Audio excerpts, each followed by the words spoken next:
apabila seseorang mengubah niatnya dari sholat fardu ke sholat sunnah mutlak. Sholat sunnah mutlak itu apa, Ustaz? Sholat sunnah mutlak itu sholat sunnah yang tidak terikat oleh waktu dan sebab.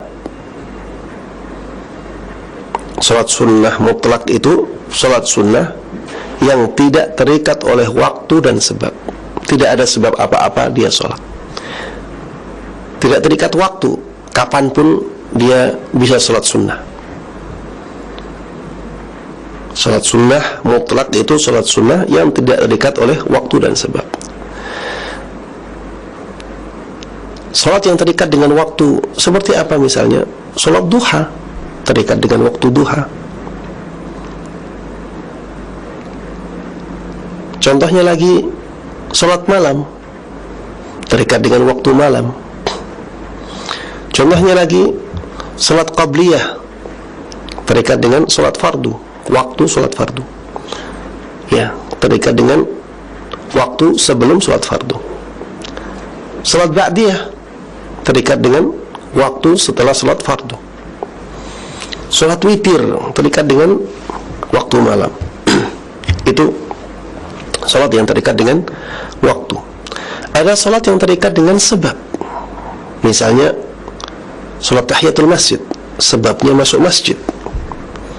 Sholat wudu, sebabnya karena wudu. Ya. Ada sholat tawaf, sholat sunnah tawaf, karena sebab dia tawaf, dia disyariatkan sholat 2 rakaat, dan seterusnya. Adapun sholat sunnah mutlak adalah sholat sunnah yang tidak terikat oleh waktu dan tidak terikat oleh sebab. Apabila ada orang dia sholat wajib, kemudian setelah itu dia ingin mengubahnya menjadi sholat sunnah mutlak, bolehkah? Jemaah sekalian rahimani rahimakumullah,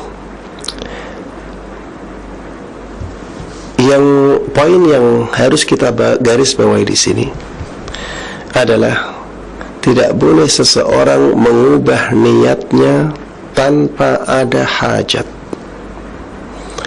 tanpa ada kebutuhan,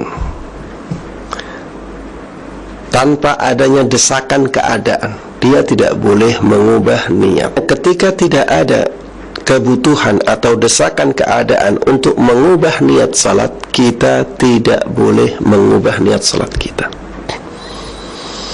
Baik, mungkin ada yang bertanya, Ustaz, masa ada orang sudah salat fardu, dia ingin mengubahnya menjadi salat sunnah mutlak? Coba sekalian rahimani rahimakumullah, bisa jadi ini terjadi karena desakan keadaan. Contohnya, misalnya ada orang dia telat datang ke masjid, jamaah sudah selesai sholat, dia baru sampai ke masjid. Akhirnya dia menunggu orang, ternyata tidak ada orang yang datang lagi, dan dia pun sholat fardu sendirian. Sholat fardu sendirian. Di tengah-tengah sholat fardunya ada rombongan datang, dan mereka belum sholat fardu. Sekarang orang ini di antara dua pilihan. Dia baru di rakaat pertama ini, dia menyelesaikan sholat fardunya tapi ketinggalan jamaah itu. Ini pilihan yang pertama. Pilihan yang kedua, dia menggantinya menjadi sholat sunnah mutlak. Kemudian setelah itu dia ikut jamaah yang datang belakangan itu. Ini ada desakan keadaan untuk mengubah niat agar dia bisa mendapatkan pahala berjamaah dalam sholat wajib. Dibolehkan apabila ada desakan keadaan bagi seseorang untuk mengubah niat sholat fardunya ke niat sholat sunnah mutlak.